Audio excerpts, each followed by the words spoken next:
Friday afternoon to you. It's 4 o'clock in time for Sports4CLE. Thanks for joining us. Hope your weekend is off to a good start. For Browns rookies, today is report day to the Browns facility out in Berea. And a good look at the Browns' first-round pick, 5th overall, Mason Graham, defensive tackle, getting ready to go to work and get ready for training camp. Veterans will report next week. There's a good look at the 3rd-round pick, one of those rookie quarterbacks, Dillon Gabriel, getting ready to go to work for the Browns out in Berea. And how about a look at a local guy, undrafted rookie free agent Luke Florio from Mentor High School and Kent State, also reporting for work and getting ready to do his thing for the Browns. One rookie who did not report and is excused, Browns didn't want him to report, Quinshon Judkins, the 2nd-round pick, is focusing on his legal matter right now as he was arrested over the weekend, charged with domestic violence, a misdemeanor, but Browns want him to focus on his legal matter. Also, Devin Bush has had his formal arraignment this morning. Allegheny County charges a simple assault and harassment against his girlfriend. Has a pre-trial conference that is scheduled for August 15th. That from Mary Kay Cabot. Back to the field. Colin Cowherd from The Herd with Colin Cowherd. What he sees in Shedeur Sanders. I don't think there's ever been a player where there's a wider variance of opinion between the media and NFL executives. The media, myself included, saw him as a B prospect, a good solid in a very, very weak quarterback draft class, certainly arguable first-round prospect, maybe a second, third-round talent, but you know, solid, good family DNA, moved well, historically accurate, good kid, not a bad kid. Certainly a better prospect than first-rounder Kenny Pickett by far. I think a much safer prospect than Will Levis, who went 2nd round to the Titans.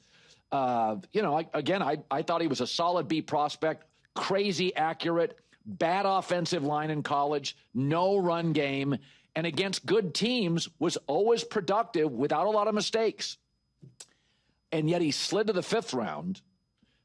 And there's an argument, I don't know, 6th or 7th rounder undrafted, if not for Jimmy Haslam, the impulsive and meddling Cleveland owner. So how he is viewed by the NFL and the professionals there, who I respect and trust, and how he's viewed by everybody else, it's an incredible gap. Bailey Zappi got drafted higher. Again, we'll find out. We'll find out. Was it Jimmy Haslam who made that pick, or was it Andrew Berry, as he has said? They saw the value in the 5th round. Bottom line is, once he gets in pads on the field, we'll see what he has. Browns radio analyst Nathan Zagura talking about Kenny Pickett and what he brings to the table.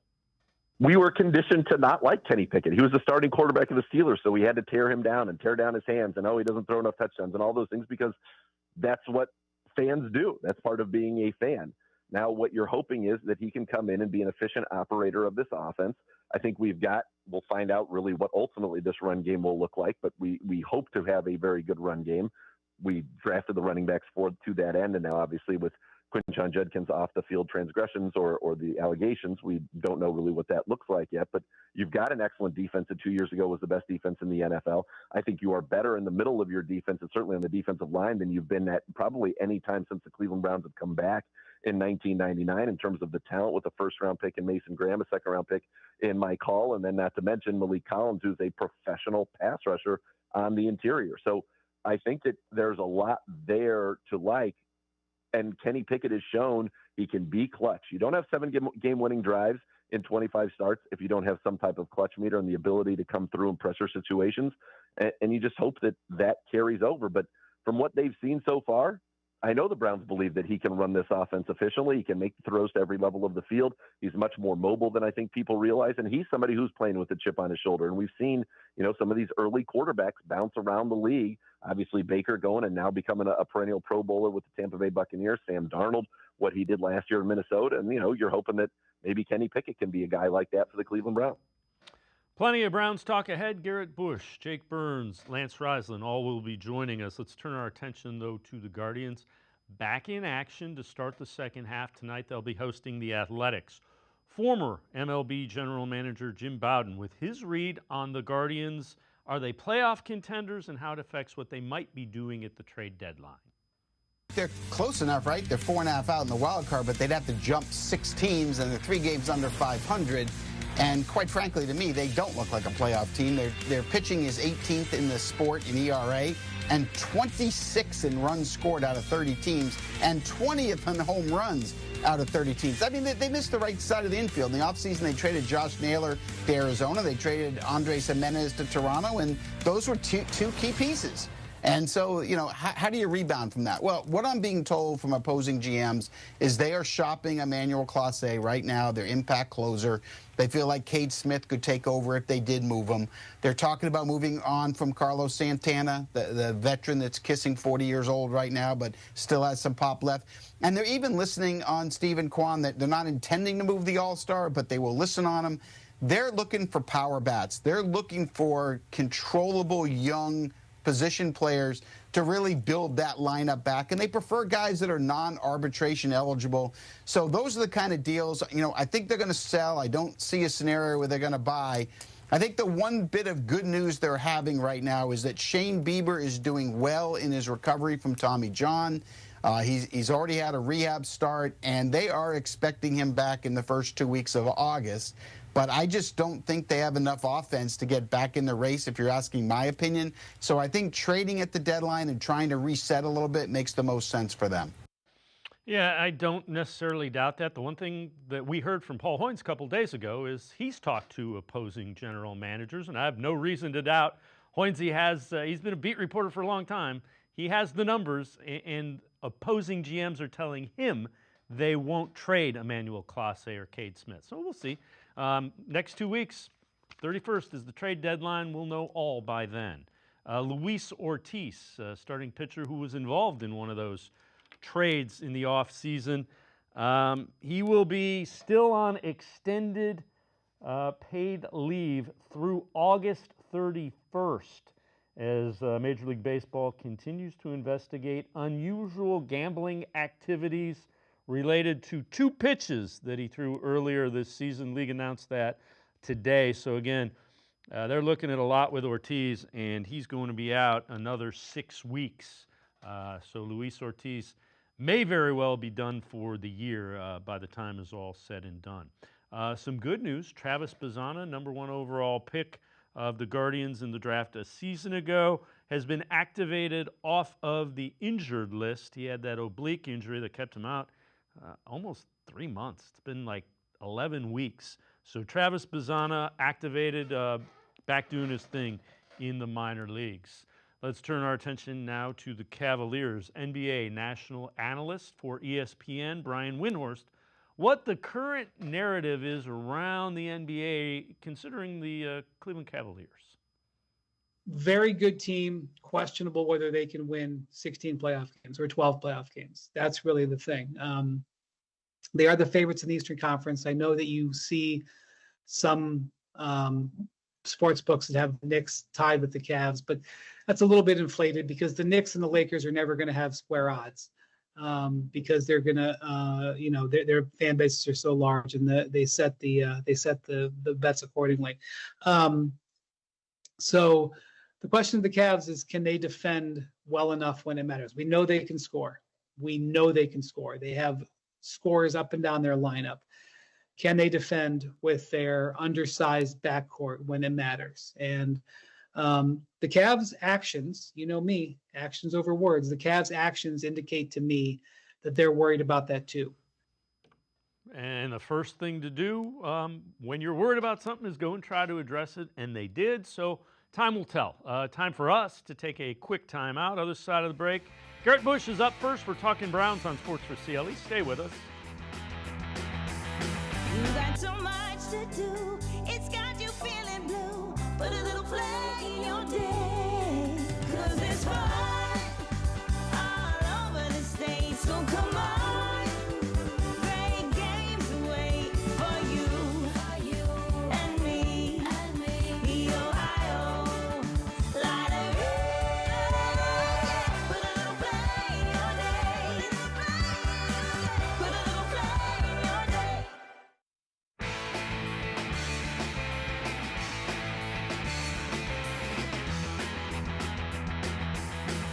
Browns are up first on Sports4CLE. Browns radio analyst Nathan Zagura talking about the folks that are criticizing Andrew Berry for the Quinshon Judkins pick after the domestic violence arrest in Florida over the weekend. I think that people that are criticizing the pick, I would be very curious to see what their comments were when the pick was made. I think it was pretty much a universally praised pick. There were not red flags in terms of this, and now people are bringing up stuff at Ole Miss that, he wanted the ball more and he complained about an offensive lineman and yelled at him. I mean, to me, that's competitive stuff. This is a completely different situation. There were no signs of it, and it is unfortunate because Cleveland Browns need to be, in the news for good things and getting this football team going in the right direction, hopefully solving this quarterback situation. It's obviously tough because the way that it's set up where he was drafted, right, is that he's replacing probably the most popular Cleveland Brown of the last, decade in Nick Chubb. So it's terrible. These are young kids with a lot of money, and you certainly cannot control them at all times. This is not one where, okay, this was a known character flag and we took the risk anyway and it didn't work out. This was not that. So it's hard to fault, Andrew Berry, and it is unfortunate, and it appears to be obviously not a great situation. And as more information comes out, obviously decisions will be made by the National Football League and the Browns about what that means for Quinshon Judkins.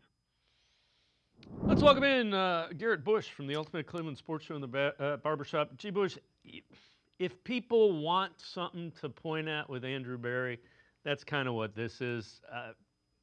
And the other thing is, it's the third year in a row where you've had a draft pick, and then you throw in Devin Bush, who I completely forgot about that one. He was in court today. So you got 3 draft picks and a free agent.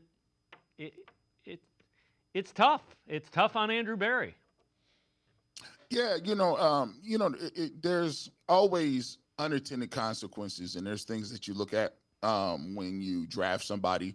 I go back to my time working before I got into media and middle-level management in corporate America, and you quickly learn that even though you don't necessarily have to basically be a person who condones the behavior or you're the person that had anything to do with the behavior, at the end of the day, most people look at it as if you hired somebody or you hired them or drafted them, they look at that as an extension of what you had a choice to do.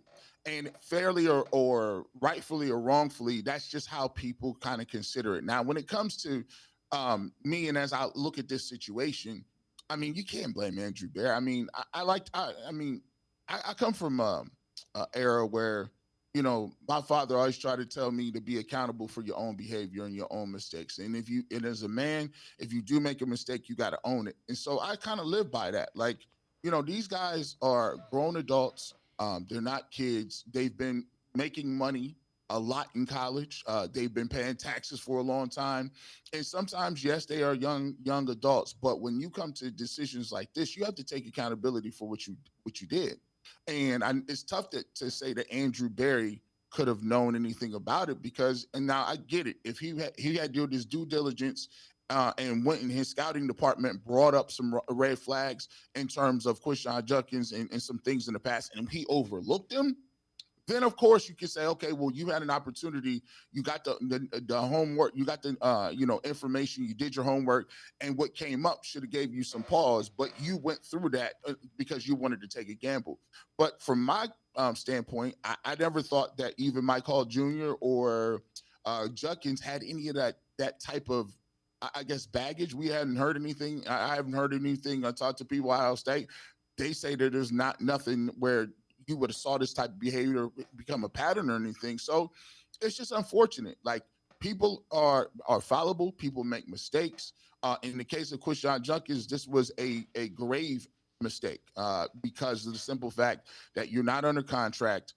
If you take a look at the police reports, and I've said this openly on the Ultimate Cleveland Sports Show, when you look at the police report, it just doesn't look good, from the circumstances. I try to wait to let the legal process play out, but for the information that's on deck that is available right now that people can look at, it does not look like it's a good situation for Quinshon Judkins, and he put himself in a bad place. And now now you guys are reporting in training camp. You don't have a contract. You're going through legal issues, and you might face a suspension from the NFL.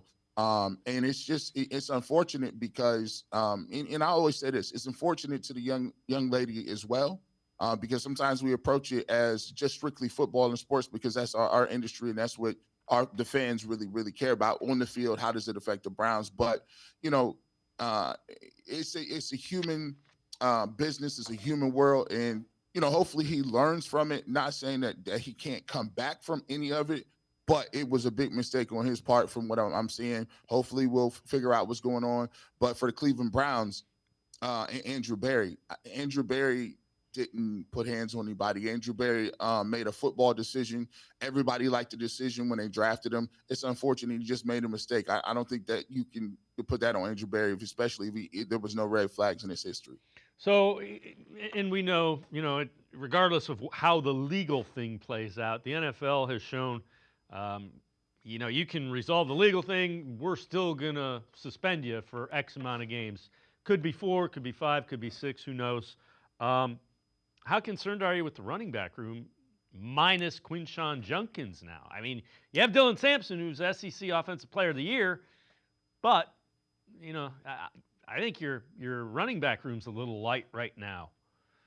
Yeah, that's the hard part about this, because listen, it's 2 years in a row where you're without you're a top pick, and the Browns hadn't had a lot of picks, because when you talk about the top picks, you have a situation with in terms of Deshaun Watson, and so we lost those first round picks. Mike Hall Jr., second round pick, we were without him, I believe, for 4 or 5 games last year. He ended up getting hurt at the end of the season as well, so we didn't get a chance, an opportunity to see him and get the work in and what you needed to see. So hopefully he's back and ready to go. But now this year, you're looking maybe 4, 5, 6 games for Judkins. We don't know what it's going to be, and they really, we talked about this on the show a lot. They really went outside of the purview and was like, look, we're going to go with a youthful movement. They could have went back and offered Nick Chubb. They could have got, Nick Chubb and brought him back. He wanted to stay, but they made a decision that, they wanted to go and get younger at the position. They obviously identified Judkins as one of the best backs in the draft, and now you don't have him. Now, the thing about it is, this is why you always have to be developing. You always got to be finding guys. You always got to be making things work, because Dylan Sampson could be a reason why the Cleveland Browns can get out of this situation, or not get out, but not be as harmed as much as they would if they did not draft another running back. So you do have Dylan Sampson. I liked him a lot coming out of the draft. I thought he would go higher than where he did. SEC Player of the Year, 1,500 yards, over 20 touchdowns. He has some bursts. He's not as big and put together as Judkins, but he is nonetheless still an explosive runner. You have Jerome Ford, who they did bring back, and they he took a little less to come back. So you're going to have to find a third running back somewhere, whether that's somebody that they believe that's going to be in the system, or that's somebody they deem to go outside of the outside the organization to get it done. But I do think that they need to look at the running back position a little bit, because this is pure speculation. I don't know anything. But if a suspension is imminent and you plan on going back to Kevin Stefanski's playbook, that's a run dominant playbook, and so you're going to need to spread these carries out. Jerome Ford has not been the most durable guy. And you look at Dylan Sampson for all that he has done and for an impressive resume at Tennessee, he's not the same size. They list him at 5'9", 5'10". He's probably around 200 pounds. I would wager he's probably like 195. And that's a lot to ask of a guy as a rookie to come in and take the carries. But we'll see. We always talk about it's the next man up. It's another opportunity for a guy to make a name for himself. And that's why it's important to have a lot of depth where you need to go, and you have to have some depth at lots of positions. All right, Nathan Zegura again on how he thinks the Browns will handle the quarterback position. The way that kind of I see it, this is not gospel, these are not scores, this is just the way that I see it, is my guess is the initial plan is going to be to get Kenny Pickett ready to be the starting quarterback for the Cleveland Browns in week 1. And you have to understand, number one, he's been very successful in this division in his career, 15-10 as a starter. He's got the 7-game winning drives. Many people thought this was the type of offense. And in fact, when Arthur Smith went there, that would have been best suited to Kenny Pickett's skill set. Now, he obviously never played in that offense. So I think you want to get him right. Still young, former first-round pick on his rookie deal. Potentially, could he be the guy down the road? You never know. But also, he's somebody that, let's say he has a very good year, that could net you a big-time compensatory pick if that ends up being the case. So my guess is he's going to get the first crack at it. I think Joe Flacco is here in the case that Kenny Pickett, falls on his face and the rookies are not ready to go week one. And then obviously you can plug Joe Flacco in, and we know what that looks like. And it's looked great with the Cleveland Browns.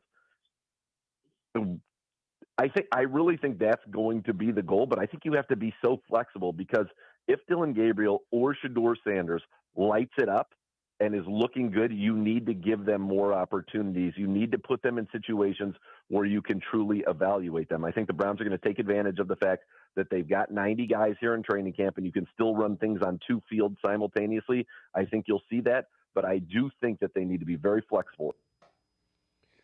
Too much. It's interesting. I go back and forth between Flacco and Pickett. You gotta go with who you believe, and actually who the veterans think give them the best chance to win, at least initially. Yeah, I've been trying to wrap my head around the Pickett stuff. I look at it, and to be honest, going back and watching him at Pitt, I thought he was overdrafted at Pitt. I thought he had I thought, he was more along the lines of where the Browns got a Colt McCoy in the third round. I thought, he was one of the dudes that if you put him in the right system and you had a lot around him, you can get some things done as far as a running game, offensive line, and a solid defense. But in terms of the upside with Kenny Pickett this year, I just don't see it. If he comes out and plays well, I give him credit for where credit is due. At the end of the day, I can only talk about what you do on the field. But in terms of, if you were to ask me who I would be playing as one of the veterans, it would be Joe Flacco. I think Joe Flacco has a better arm. I think Joe Flacco runs the play action better. I think Joe Flacco is a cool, calm demeanor. The veterans have seen him do it here before. The fans have seen him do it before. And there is a steep learning curve in terms of what Kevin Stefanski wants to do and what Joe Flacco does. Now, I get it. I don't know if they want to just say, hey, Kenny Pickett, they're trying to, raise the price of guys moving on. But for me, the upside is, if I want to win right now and today, I would play Joe Flacco. At some point during this season, they got to figure out what these quarterbacks are. And I get that people are saying that, but there's a two-track thing here. At some point, we can say we are patient right now, right? Because it's the offseason, we haven't seen anything. But we just went through the 3-14 season. One of the things that's difficult in projecting and looking towards next year to say, okay, well, we have 2 first-round picks next year and we're good, is the fact that you can say that now. But when you are losing during the season, it's a different ball game, because fans are now invested in every single week. We need to see it. And if you're losing and the Browns look like they have some deficiencies, given the fact that you still only got one primetime receiver in Jerry Jeudy, Quinshon Judkins looks like he's going to be suspended. That was your number 1 running game. So now it looks like you're still subtracting things, and the season hasn't even started.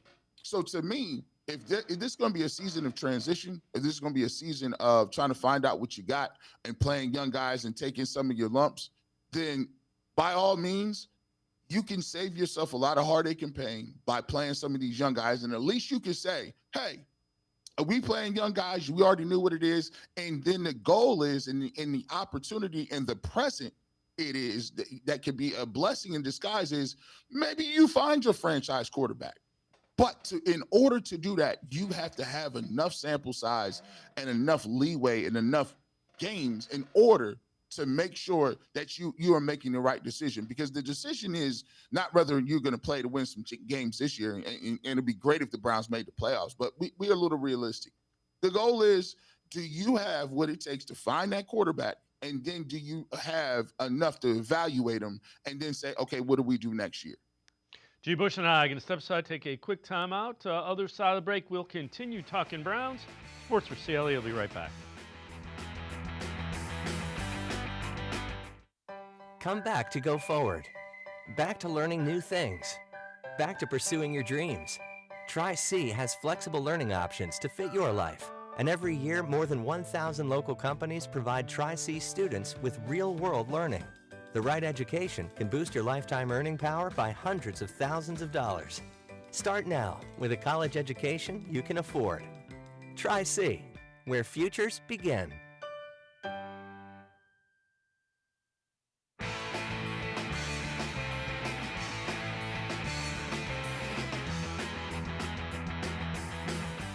We continue talking Browns with Garrett Bush from the Ultimate Cleveland Sports Show in the Barbershop. Dan Orlovsky, former NFL quarterback, talking about Shedeur Sanders' fit in Kevin Stefanski's style of offense. If this offense is going under Kevin Stefanski, at least rumors to what it was a couple years ago, he's perfect for it. Because he's perfect for the under center, play action, control the line of scrimmage, see the defense, get from 1 to 2 to 3 quickly, or 1 to 2 to 3. He's got to do it more quickly. But he's custom made for that. But the way that he thinks and the way that he can see something on the board, take it to a walkthrough, and then bring it to a practice, that's seen That's how very you quickly. win. G. Bush, again, that's something that we will be able to tell a little bit better once they get in pads. And that'll happen next week. What are you paying attention to? I know the quarterback. In addition to the quarterback, what are you paying attention to early in camp? What I want to see, two parts here. What I want to see from the Cleveland Browns and Kevin Stefanski is a renewed sense of urgency when it comes to the practice schedule. I think last year and a couple of years ago was to make sure everybody can get to the season whole. Deshaun Watson, to see what he can do and to give him every single opportunity to get this team and pay dividends on that trade. So I think that they were in a position where Jed Wills was hurt. Jack Conklin was coming off injury. DeJuan Jones was coming off injury. Obviously, Joel Bitonio and Wyatt Teller were banged up a little bit. Pretty much everybody that was somebody, including Nick Chubb and a lot of other individuals, were hurt, banged up a little bit. So I think they took the foot off the gas a little bit in terms of that. But I still believe that when you talk about things like the Pittsburgh Steelers, they still hit on Fridays. They still tackle. They're still doing some of those physical things. And I think for the Cleveland Browns, it's one thing to say you want to run the ball more, but it's also to have your body in condition and your mental aspect to understand that you're going to take that punishment. I don't think people that, may have not played the sport or are intimately involved with it understand the toll that running is a mentality. Running the football is an attitude. It's a mentality. It's a way of life. And I don't think that you can just wake up one day and say, oh, we're running the ball now. Nah, you got to get conditioned for that. And where that happens is in practice, that happens in the weight room, and that happens in your off-season training. And so that's what I want to see from them. And I also want to see attention to detail. Too many pre-snap penalties, too many false starts, jumping off sides, all that good stuff. That starts in practice. The Browns should be sticklers for it, just like turnovers and different things like that, because it puts you in a position where I want you to be playing as hard as you can. And sometimes what happens when you get tired, the mental aspect goes. Instead of moving your feet, now you're grabbing. You get a holding penalty on a touchdown. Or you're tired. You've been running. Just ran down the field on a 90-yard go route. It was incomplete. You got to run all the way back. Now all of a sudden you don't get lined up as a receiver correctly. Those are the little small things I want to see. When it comes to Shedeur Sanders and in my purview, I look at it like this. There's been a thing, a sort of a narrative going around that, maybe Shedeur is a little behind on the playbook, a little behind on picking up the verbiage and the different things like that. So the first thing I want to do is I want to see, and I get it, is pre-snap stuff is a thing. You want to know where the receiver's at. You want to know what the protection scheme is. You want to know what everything is. Hey, I want to see how quickly out of the huddle I want to get the ball and be set up and ready to go 15 seconds, so it'll give me an opportunity. So the better you are at communicating the huddle, the more time you got on the clock that I can make adjustments, whether it's getting up to the line of scrimmage and maybe audibling or giving me 2 play calls in the huddle. I come up, look at the formation. Oh, I don't like that. I'm going to can that one. Let's go to the other one, slide the protection, keep the back end, do different things like that. So the quicker you are in and out of the huddle, the quicker you can go up and try to diagnose and figure out what the defense is doing to you and trying to do. So those are the couple things that I'm looking for. And then finally, when you look at with Shedeur, is I want to see a level of crispness. I want to see accuracy, but I also want to see this. A lot of people are missing this point. For you to be a quarterback in this league, and I don't want to get to a point where we're overlooking this. It ain't the dink and dunk checkdowns. To me, dink and dunk checkdowns in preseason is not going to get it done because they're giving you that. They're coming out in vanilla defenses. If you want to be a starting quarterback in this league, and it goes for all four of the guys that are competing, we need to see intermediate throws from 10 to 20 yards. Not check downs and throwing the ball to the tight end out in the flats. And yeah, that stuff look nice. But if you want to be a bona fide quarterback, when you get to week 1, those are the throws that signify you are a franchise quarterback. So for me, I'm not only looking for that from Shedeur Sanders. I'm looking for that for everybody, all the quarterbacks that are in the competition, because that'll signify to me that they're seeing the ball on time, they're throwing with anticipation, and they are not skittish and afraid to take shot plays. So let me ask you this: if the Browns are going to have a successful season, and you can determine that 7, 8, 9 wins, whatever number you want to put on it. We know Myles Garrett's going to have to play well. Denzel Ward's going to have to play well. Who are some guys in that next tier? They're going to have to step up if this team is going to get to 7, 8, 9, 10 wins. Listen, I got 3 in mind. I got 3 in mind. To me, it's hard to put this on a rookie, but I think Schlesinger is going to have to be a bona fide ball player. I think he's going to have to be a 3-down linebacker. Our linebackers are right now physically, is in terms of what we got, he's probably the most physically gifted linebacker that we have today. Right now, athletic, out of UCLA, can play 3 downs. You go back, and I had to go back and look at his tape because I wasn't really, it's a bunch of teams out there. I wasn't really, up on his name and what he brought to the table, but he has a good nose for the football. He uses his hand well, can move, can run, can tackle in the run game. So I think he's going to have to be one of those guys they talk about the Cleveland Browns finally found. They found something in one of the rookies. Second guy that I'm talking about is going to be Martin Emerson. Martin Emerson has to have a bounce back year. It's a contract year for him. Last year, he didn't look like he played with that same pop and intensity. Looked like he was trailing on a lot of plays, not really trusting his eyes. I think he needs to get back to where he was a couple of years ago when people talk about extending him for a contract. And then we haven't talked about this. Who's going to step up? Which one of these safeties is going to do something? You move on from Juan Thornhill. You move on for John Johnson III. What are you doing back there? You have Grant Delpit back there. He played okay last year. Okay. But for a second-round pick, I need him to step his game up. And then, who's going to take that other safety position? We got some guys back there that have been there. Ronnie Hickman has been here over the last couple of years. We got to figure out where we get a safety back there, and the communication has to get better. We cannot be a strictly man-to-man group of players because we can't communicate and having bust in the back end where guys are turned around looking at each other like, I don't know, whose guy is that? No, like we got to be able to play more than one coverage and give ourselves an opportunity to disguise certain things. So I think those 3 are the guys that are the guys that I'm looking forward to seeing, and I think those guys have to be very good in terms of what they need to do for the Browns to get back to where they go. And by the way, if they get back to where they want to go, it'll be with the defense. Because if you look at it, the offense, when they went to the playoffs before, it wasn't good. With Joe Flacco, it was good when Flacco got there. But for the most part, it was not good. The Browns defense carried them. I think they have to get back to that if they want to get 8, 9 wins. Yeah, the defense is going to have to be top 5 if they're going. Maybe, yes. Top 5 without. And you know what? The pieces are there. Definitely. You got, and this is the thing. They have now, Jim Schwartz has exactly the type of defensive line he wants. Mike Hall Jr., upfield guy that can move. Mason Graham, guy that can move around, penetrate.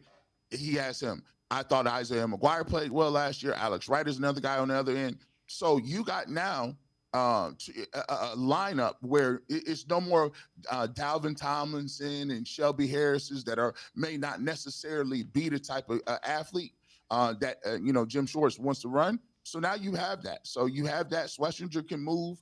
Denzel Ward, obviously, and Myles Garrett are going to anchor the defense. So, it'll be interesting to see how it turns out. But I'm excited to see some of these young guys, and I think the defense will lead the way. And by the way, special teams, you're welcome to show up. Any field goal kicker that can make consistently, please feel free to come on in, because last year, in the last couple of years, it was not good. I'm just be honest with you. G. Bush, as always, great stuff. Appreciate the time and the insight. Thanks very much. Appreciate it. Garrett Bush, make sure you check him out. Ultimate Cleveland Sports Show, Monday through Friday, 11 to 1. Barbershop on the weekends. We're going to step aside, take a quick time out. Jake Burns from BrownsFilmBreakdown.com. Straight ahead. Stay with us. You got so much to do. It's got you feeling blue. Put a little flag in your day. 'Cause it's fun all over the state. So come on. Great games wait for you and me. The Ohio Lottery. Put a little flag in your day. Put a little flag in your day.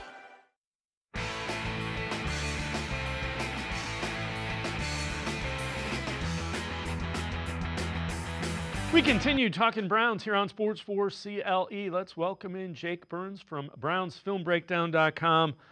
Jake, appreciate the time. Let's start talking running backs. We saw today Quinshon Judkins. They said, resolve your legal situation before you report to camp. Let's flip it. What about Dylan Sampson? Opportunity is there, I would assume.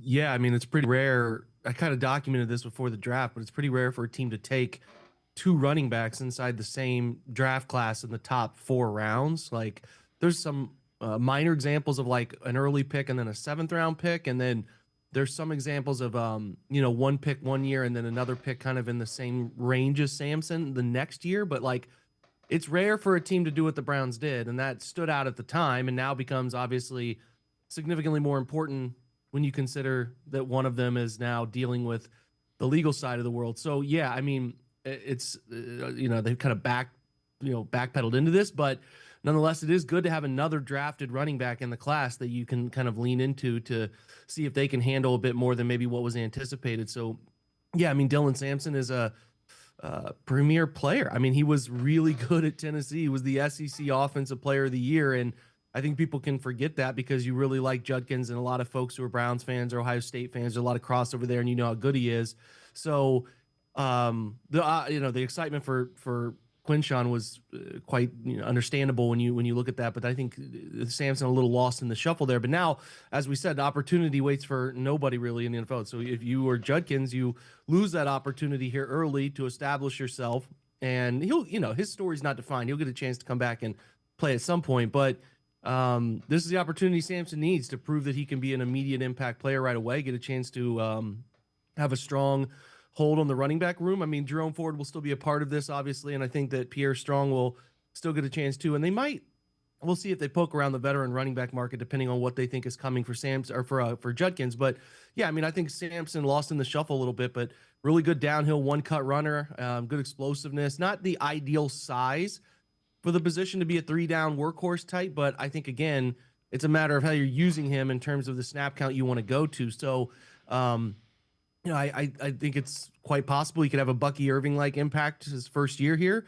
up over 1,000 yards, and a big part of the passing game is a running back out of the backfield and maybe moving around in the slot and do different things too. So we know he was working with wide receivers before Judkins arrived, just kind of doing some things, getting some more opportunity to find a way onto the football field. But now with Judkins out, I mean, he's going to be getting those dominant carries in camp and preseason, and that's all sometimes you need is an opportunity like this to present itself. So, it's a bit of a crossroads moment for both these rookies. You could look back at this in 4 years and be like, well, Judkins really benefited from stepping back, figuring things out, whatever. Or it's like he lost his opportunity. He didn't have the opportunity to step in and thrive right away when he needed to, and Sampson took it and ran with it. So I'm very curious to see where it goes. But I think just because he was a 4th round pick that's still a premium pick to me. I mean, people expect NFL franchises expect those guys in the 4th round to come in and be a really good value rookie contract. And obviously you want to find some guys who can be second contract guys in that range. It's rare, but you want to find them. But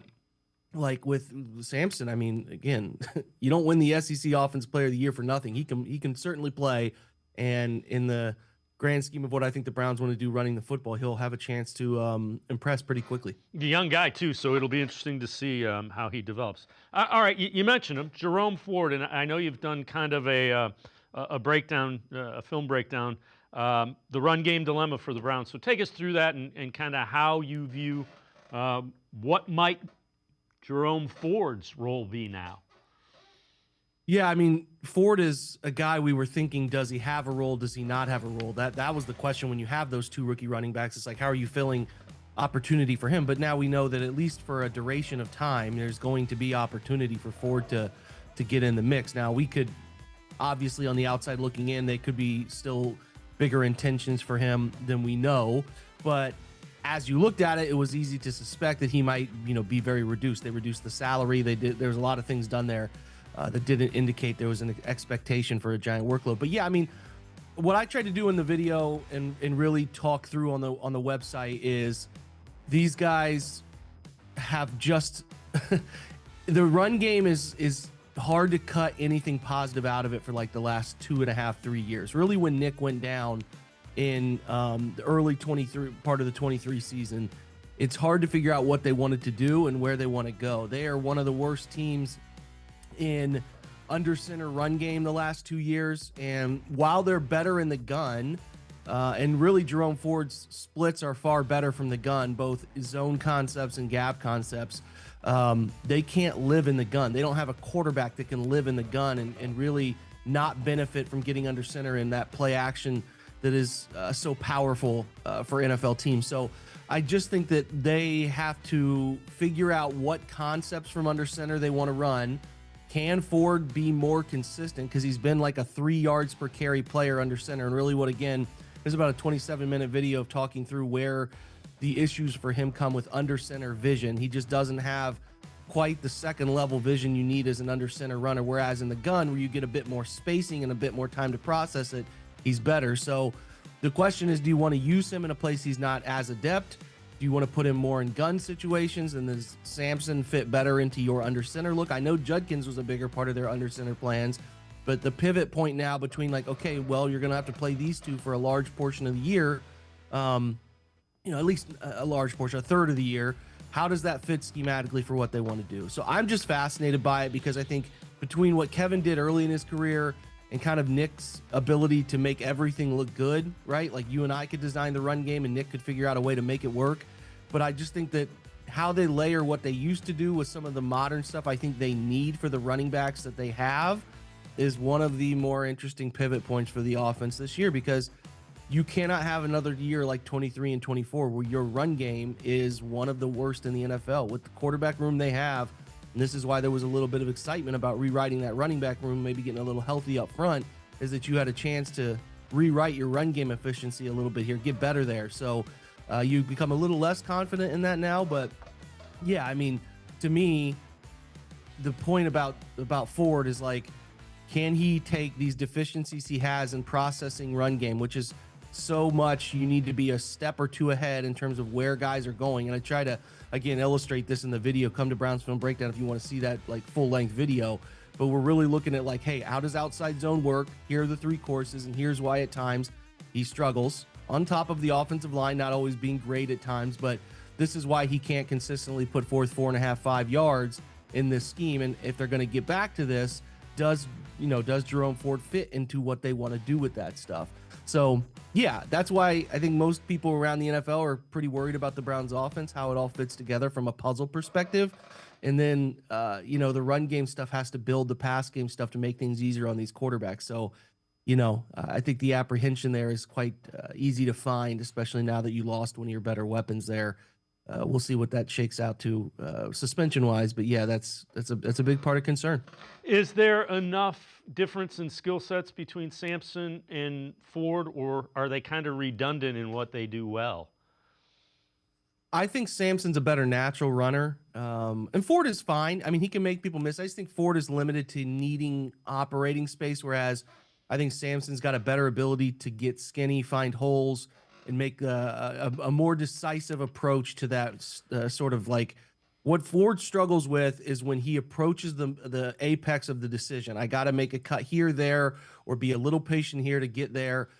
In the under center work, outside zone work, and sometimes the long pin pull stuff, he can just be a little slow to react. Whereas I think Sampson has been, now he's young, there's still time to develop, and the offense at Tennessee was certainly not the most NFL comparable.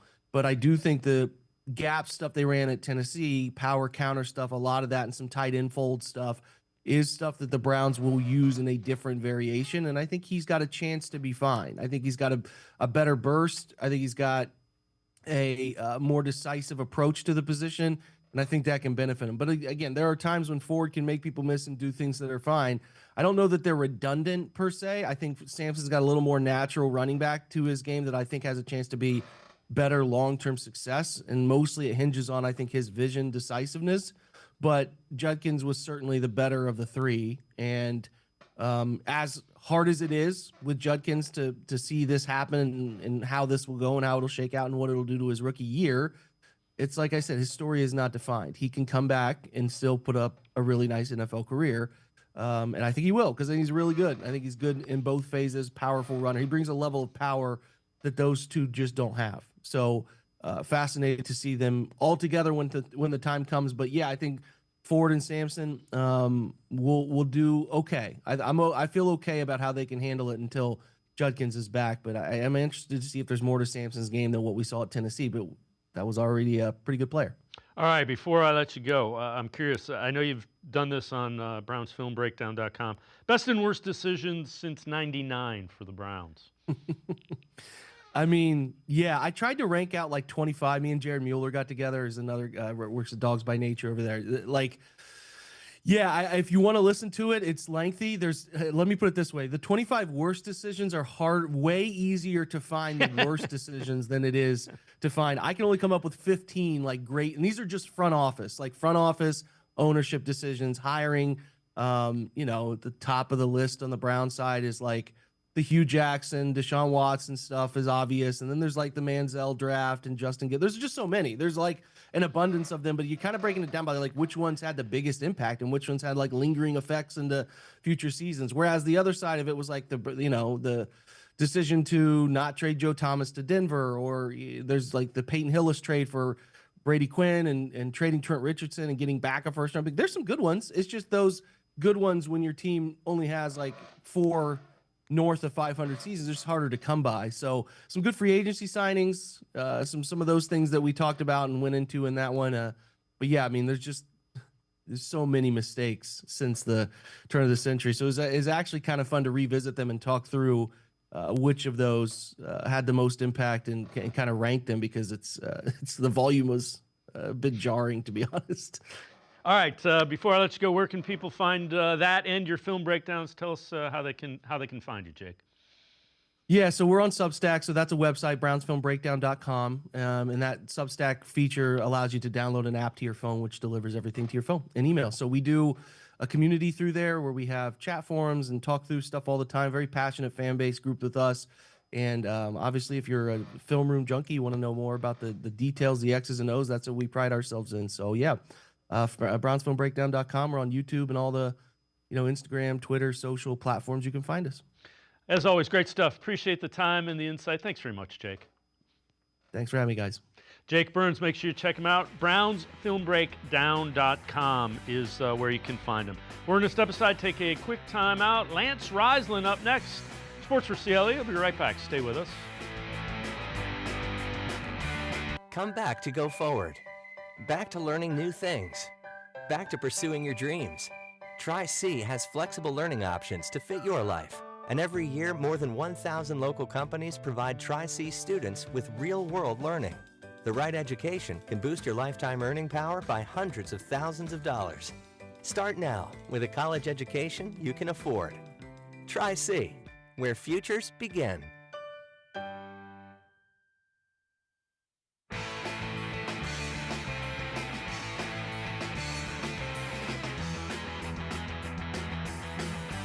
We continue talking Browns on Sports4CLE. Let's welcome in Lance Reisland from the Plain Dealer, cleveland.com, for a film analysis video breakdown. Lance, talking about some keys to a winning season. And, we've talked about this probably for a month now. Defense and run the football. So take us through kind of what we're seeing here.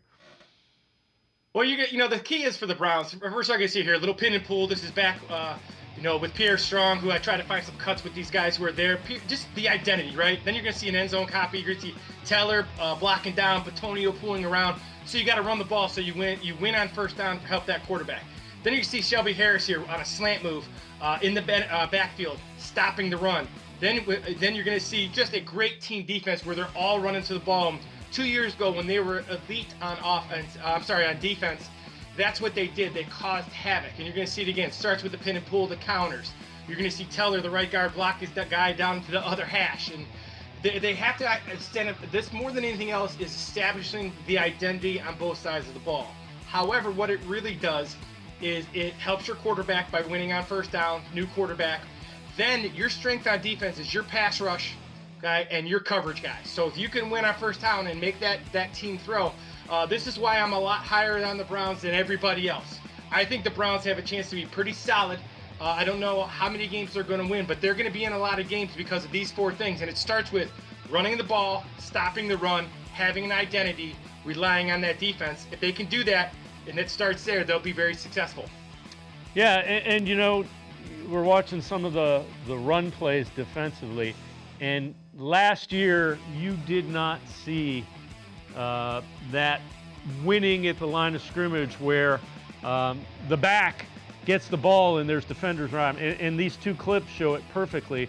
It's exactly what was missing from the defense a year ago.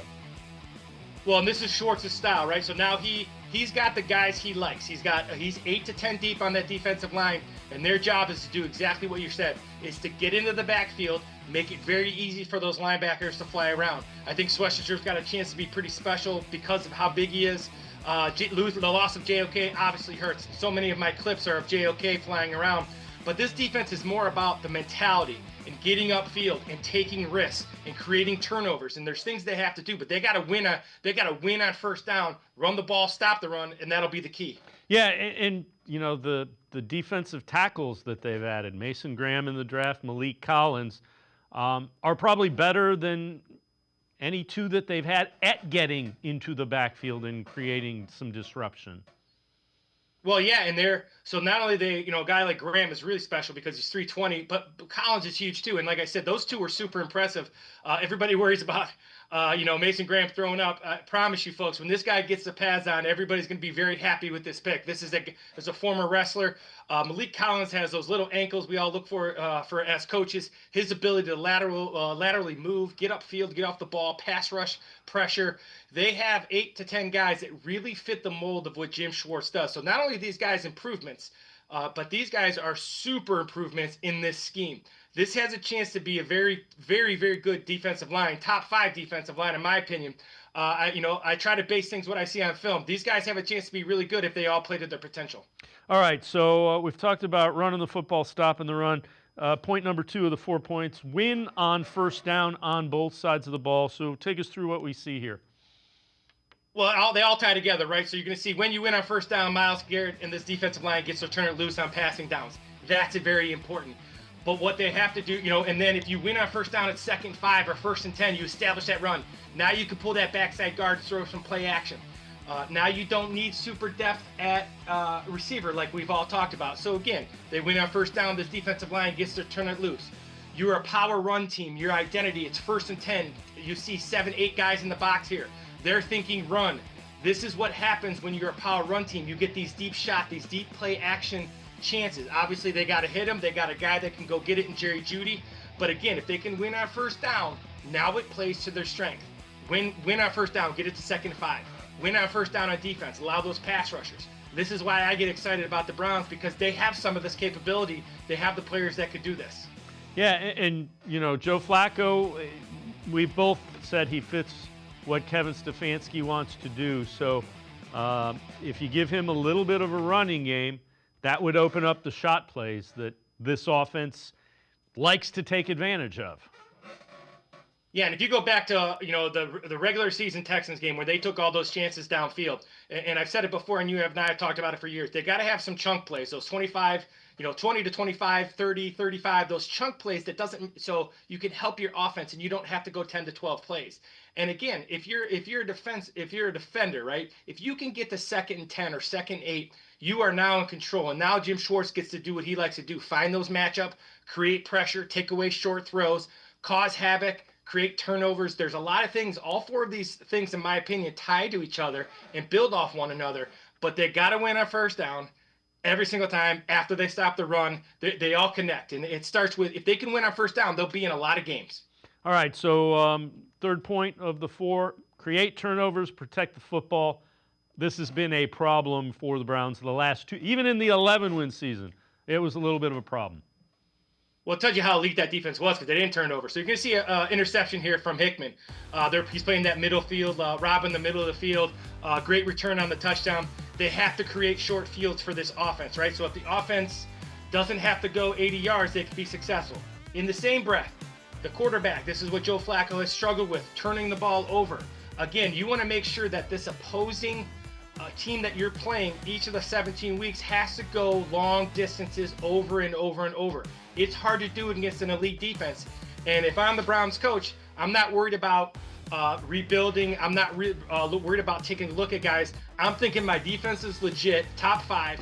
I'm going to create great yard down and distance for my offense. I'm going to create turnovers. I'm going to score points. And we're going to be like the Ravens of old. We're going to win on defense.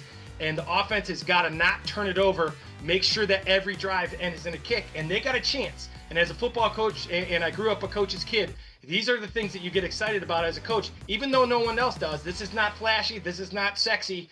This can win you games. And people say, well, that's boring football. Winning is never boring. And you can ask any coach at any level. They can win games. It has to be perfect, but they can. So the other thing that comes to mind when we talk about turnovers, and I'm curious as to your thoughts on this, the free safety play's been awful. I mean, and I don't say that lightly. Juan Thornhill, 2 years, had no interceptions. As a team last year, the Browns, as a team, had 4 interceptions total. Is it as simple as, their guy that's supposed to be a ball hawk and driving on and playing center field is not getting it done, or is it much more complicated than that? Well, it's twofold. So for me, it comes down to tells you what a team sport football is, right? So if they can win on first down, so if that defensive line can win on first down, they not only help themselves out but with the ability to pass rush, but now they can create a pass rush, and that makes it easier for the secondary. Like you said early on, they did not create a lot of pressure last year. They did not recreate the line of scrimmage, so that's what happened. Then, after they do those things, then they help each other out. Either Hickman, Kazee, who I was very impressed with during camp, or Jenkins, who they traded for, those guys have to be ball hawks. And more than important than being ball hawks, they have to make sure they tackle. Because if you're going to be a pressure front, you go downswing with who you are. If that happens, you're going to give up some big plays. But those guys have to be the last line of defense. So not only do they have to create turnovers, but they got to tackle. But this turnover thing starts, again, in my opinion, winning on first down, because then you can get strip sacks. You can play some exotic coverages, bring some exotic blitzes. So, again, all these these things all build on each other. And for me, that guy's got to make more plays, but that defensive line's got to win on first down so they create passing situations. All right, the fourth point of the 4 keys for winning season, win special teams. And again, that was a struggle a season ago without question. So when you see this is what I saw all week during when I went to Dominican. It was actually, I was standing there with the people from cleveland.com, and Bjorkes was just absolutely killing the ball 70, 80 yards over and over. It looked like a jugs machine. And when you think about it, there's 3 phases in a football game. There's offense, there's defense, and there's special teams. And every week with the Browns, where they're at on offense, especially early in the year, there's a chance they're going to lose on offense. There's a chance that their offense, the other team's offense, is going to be better. But if you can win on defense and you always win on special teams, you got a chance to win football games. So again, ending every drive in a punt. What's that mean? For me, it means Hopkins has got to be automatic with extra points and field goals inside inside 40 yards like he was a couple years ago. But Bjorkes is the one. He's the key for that defense. If he can pin teams down, make them go 80, 90 yards, that's hard to do against elite defenses. right? So that means if it's 3rd down and 8 and you want to throw the ball and you're not sure of your offense, then run the ball and punt. Now, that doesn't make people excited, but I tell you what it does is it wins football games. And once again, there's nothing ever wrong with winning 2-0. A win is a win. A loss is a loss. And I hear lots about rebuilding and retooling. The Browns have to win. That's what changes culture. Nothing else. You have to win. And Bjorquez is the guy that could really help that defense by pinning the other team down inside their 20-yard line. Yeah, and Lance, we've talked about this. This offense is not going to score a ton of points. It just isn't with what they have. But they can't hurt themselves, and they can't put the defense in bad spots by turning the ball over. And it shortens the game, and it gives you a chance to win. Pretty much if they eliminated the self-inflicted wounds a season ago, there was a ton of them, they're probably a 500 football team. Well, you said it best, and that's whether it's high school, college, or pro, that's exactly right. If you can protect the football and you know who you are, right? So when they were Browns 2 years ago, even though they didn't create turnovers on defense, they knew who they were. They were a defensive team, and you kind of play into that, right? Watson got hurt, all those things happen. So, but what you have to do is you have to say, listen, it's not always great to throw it on 3rd and 8, but on 3rd and 8, you're going to get exotic looks. You're going to get exotic pressure. Somebody misses a pass protection, you get a strip sack.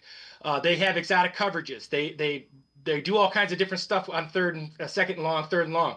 So run the ball, then punt it. Now that other team, make them make the mistakes, right? Because mistakes, when everybody says the Browns were undisciplined, I don't really believe that. What it was is they had to go 10 to 15 plays every time to score, and that's really hard to do at any level of football. Whether they're pros or not, these defenders are too good, so they got to create some chunk plays. Like all those things we said, but really it comes down to, Dave, like you said, you got to protect the football. And if you protect the football, end every drive with a kick, and rely on the defense, win special teams, run the ball, win on 1st down.